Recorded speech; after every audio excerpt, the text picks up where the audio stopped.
ஒரு சம்பவம் தான் 1983ஆம் ஆண்டு கருப்பு ஜூலை என்கின்ற விடயம். ஆகவே இந்த விடயத்தை தொடர்ந்து இலங்கையிலே மிகவும் மோசமான யுத்தம் தீவிரமடைந்தது. அது மாத்திரமல்ல, மக்களுக்கிடையிலே இனங்களுக்கிடையிலே பல்வேறு தரப்பட்ட விரிசல்கள் ஏற்பட்டன. ஆகவே இதனை அடிப்படையாக கொண்டு நாங்கள் பார்த்தோம் என்று சொன்னால், நாங்கள் இந்த நாட்டிலே நிறைய சொல்லுண்ணாத்துவர்களுக்கு மக்கள் முகம் கொடுக்க வேண்டிய நிலைமை ஏற்பட்டிருந்தது. ஆனாலும் உங்களுக்கு தெரியும், கடந்த 2024ஆம் ஆண்டு செப்டம்பர் மாதத்திற்கு பிறகு இந்த நாட்டு மக்கள் மிகவும் முக்கியமான ஒரு தீர்மானத்தை எடுத்திருந்தார்கள். அதாவது தேசிய மக்கள் சக்தியினை ஆட்சிப்படுத்திற்கு ஏற்றிருந்தார்கள். அதன் பிரகாரம் நாங்கள் எங்களோட இனவாதம் மதவாதம் இல்லாத அடிப்படைவாதம் இல்லாத ஒரு நாட்டினை நாங்கள் கட்டி அமைத்து வருகின்றோம். இது ஒரு இலகுவான விடயம் அல்ல. பல்வேறு தரப்பட்ட சவால்களுக்கு மத்தியிலே பல்வேறு தரப்பட்ட நபர்களுக்கு இனவாதம் தேவைப்படுகின்ற வேளையிலே அந்த இனவாதத்தையும் தோற்கடித்து ஒரு உறுதியான கட்டமைப்பை ஏற்படுத்துவது ஒரு இலகுவான விடயம் அல்ல. ஆனாலும் நாங்கள் இன்று வெற்றிகரமாக செய்து வருகின்றோம். ஆங்காங்கே சவால்கள் ஏற்படுகின்றது. அந்த சவால்களையும் நாங்கள் தோற்கடித்து நாங்கள் செய்து வருகின்றோம். இந்த வேளையிலே ஒரு துரதிர்ஷ்டவசமான ஒரு சம்பவம் கடந்த சில நாட்களாக திருகோணமலை மாவட்டத்தில் இடம்பெற்று வருகின்றது. அதாவது உங்களுக்கு தெரியும், திருகோணமலையிலே கன்னியா வெந்நீரூற்று பிரதேசம் ஒரு தொல்பொருள் சம்பந்தப்பட்ட பிரதேசமாக அது பிரகடனப்படுத்தப்பட்டிருக்கின்றது. அது மாத்திரமல்ல, அந்த பிரதேசத்தை நாங்கள் பார்த்தோம் என்று சொன்னால், எங்களுக்கு தெரிந்த காலப்பகுதியில் இருந்தே அந்த பிரதேசத்திலே ஒரு விநாயகர் ஒரு பிள்ளையார் கோயில் ஒன்று இருந்தது. அது மாத்திரமல்ல, பல்வேறு தரப்பட்ட சான்றுகளின் அடிப்படையிலே அந்த இடம் ஒரு பௌத்த தொல்லியல் நிலையமாகவும் அடையாளம் காணப்பட்டிருக்கின்றது. ஆகவே இதுக்கு நாங்கள் சொல்லுவோம் ஓவர்லப்பிங் ஹிஸ்ட்ரி என்று சொல்லி. ஆகவே இது எவ்வாறாயினும் இது சம்பந்தப்பட்ட பல்வேறு தரப்பட்ட விவாதங்கள், பல்வேறு தரப்பட்ட தீர்ப்புகள், பல்வேறு தரப்பட்ட விடயங்கள் காணப்படுகின்றன. இந்த விடயம் ஒரு இணக்கப்பாட்டிற்கு எட்டப்பட்டிருந்தது. குறிப்பாக எங்களுக்கு தெரியும், கேஸ் நம்பர் HCT RIT 519/19 என்கின்ற இந்த நீதிமன்ற ஆணையின் பிரகாரம் சில தீர்மானங்கள் எட்டப்பட்டிருந்தது. அந்த தீர்மானங்களின் பிரகாரம் நாங்கள் பார்த்தோம் என்று சொன்னால், the first respondent would continue the conservation and maintenance of the monuments more fully described in the Gazette notification marked and annexed as P4 to the petition. The first respondent agrees that as far as the ancient structures stupa referred to in the Gazette notification are concerned, the conservation only referred to in term 1 will be carried out according to the plan marked and annexed as A1 to these terms. The parties agree that petitioners could use portion of land demarcated by following global positioning system coordinated for building a Pillayar temple to the place the statute subject to Pillayar temple to place the statue subject to clause 4.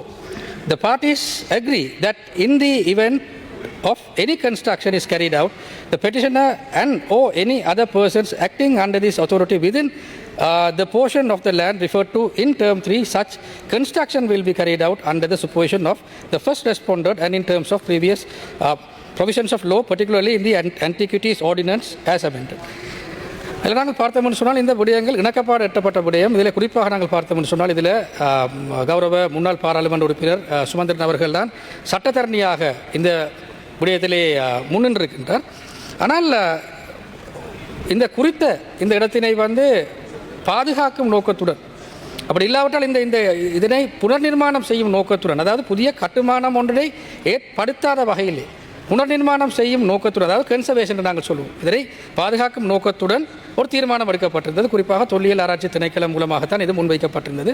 ஆனால் அவர்கள் அங்கே மேற்கொண்ட விதம் சரியா பிள்ளையா என்ற விடயம் தொடர்பாக அவர்களுக்கு நீதிமன்றம் செல்ல முடியும். இந்த விடயத்திலே சட்டத்தின் மூலமாக அணுக முடியும். ஆனால் இங்கே ஒரு மோசமான இனவாதம் விதைக்கப்பட்டு மீண்டும் பல்வேறு தரப்பட்ட அரசியல் சார்ந்த நடவடிக்கைகள் அரங்கேற்றுவதற்கான நடவடிக்கைகள் முன்வைக்கப்பட்டிருந்தன. இன்றைய தினம் கூடி அவர்கள் நீதிமன்றத்திற்கு சென்றிருந்தார்கள். நீதிமன்றத்துக்கு சென்ற வேளையிலே நான் ஒரு விடயத்தை அவர்களுக்கு கூற விரும்புகின்றேன். அங்கு கண்டெம்ப்ட் ஆஃப் கோர்ட் என்கின்ற விடயம் தொடர்பாக அவர்கள் நிச்சயமாக கேட்டிருக்க வேண்டும். அதாவது தொல்பொருள் திணைக்களம் இங்கே அந்த குறித்த கட்டுமானத்தினை அவர்கள் பாதுகாப்பு, அதாவது அந்த கட்டுமானத்தினை அவர்கள் பாதுகாக்கும் நோக்கத்துடன், அல்லாவிட்டால் அதனை மீள புதிதாக கட்டி அமைக்காமல் புனர்நிர்மாணம் செய்யும் நோக்கத்துடன் அவர்கள் அவற்றினை செய்திருந்தார்கள் என்று சொன்னால் அங்கு பிரச்சனை இல்லை. ஆனால் மாறாக சட்டத்திற்கு மாறாக இவர்கள் மேற்கொண்டிருந்தார்கள் என்று சொன்னால், தீர்மானங்களை எடுத்திருந்தார்கள் என்று சொன்னால், நடவடிக்கைகளை அவர்கள் மேற்கொண்டிருந்த என்று சொன்னால்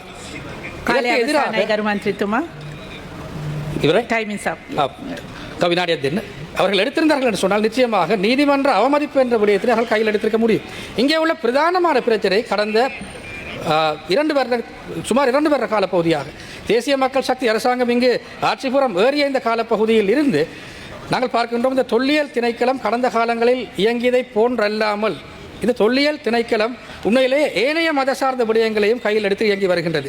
இதற்கு நான் சில உதாரணங்களை நான் முன்வைக்க விரும்புகின்றேன். மன்னித்தலை சிவன் ஆலயம், அதாவது 10ஆம் நூற்றாண்டு பழமை வாய்ந்த ஆலயம், கௌதாரிமுறை பிள்ளையார் கோவில், அது மாத்திரமல்ல பருத்தித்துறை மணற்காடு தேவாலயம், மேலும் நாங்கள் பார்த்தோம் என்று சொன்னால் காங்கேசன்துறை கலங்கரை விளக்கு, காரைநகர் கலங்கரை விளக்கு, பருத்தித்துறை கலங்கரை விளக்கு, மேலும் நாங்கள் பார்த்தோம் என்று சொன்னால் மந்திரிமலை, சங்கிலியன் தோப்பு, திருமங்கலாய் என்கின்ற திருகோணமலை மாவட்டத்திற்கு உட்பட்ட சிவன் கோயில் உள்ளிட்ட பல இடங்களை தற்பொழுது அவர்கள் பாதுகாக்கும் நோக்கத்துடன் அவை தொடர்பான புனர்நிர்மாணம் செய்யும் நோக்கத்துடன் அவர்கள் இயங்கி வருகின்றார்கள். இந்த அடிப்படையில் நாங்கள் ஒரு விடயத்தை நாங்கள் கூறிக்கொள்ள விரும்புகின்றோம். அதாவது இந்த 2019ஆம் ஆண்டு காலப்பகுதியை நாங்கள் எடுத்து பார்த்தோம் என்று சொன்னால், இந்த தீர்ப்புகள் வெளிவந்த காலப்பகுதி இது எல்லாத்தையும் நாங்கள் பார்த்தோம் என்று சொன்னால், அந்த காலப்பகுதியில் கௌரவ சஜித் பிரேமதாஸ் அவர்கள்தான் இலங்கையின் கலாசார அமைச்சராக இருந்தவர்.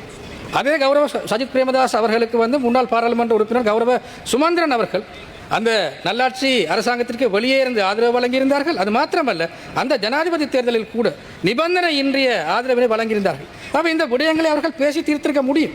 அந்த வர்த்தமானி அறிவித்தலை பெற்றிருக்க முடியும். ஆனாலும் அவ்வாறு செய்யாமல் எமது அரசாங்கம் மீது யாரும் விரல் நீட்டுவதை நாங்கள் ஒருபோதும் ஏற்றுக்கொள்ள முடியாது. ஆகவே மக்களையும் நாங்கள் விழிப்புணர்வுடன் செயற்படுமாறு நாங்கள் கேட்டுக்கொள்கின்றோம். மேலும் இங்கே நீதிமன்ற அவமதிப்பு இடம்பெற்றிருந்தால் அதற்கு எதிராக நாங்கள் நடவடிக்கை எடுக்குமாறும் நாங்கள் கேட்டுக்கொள்ள விரும்புகின்றோம்.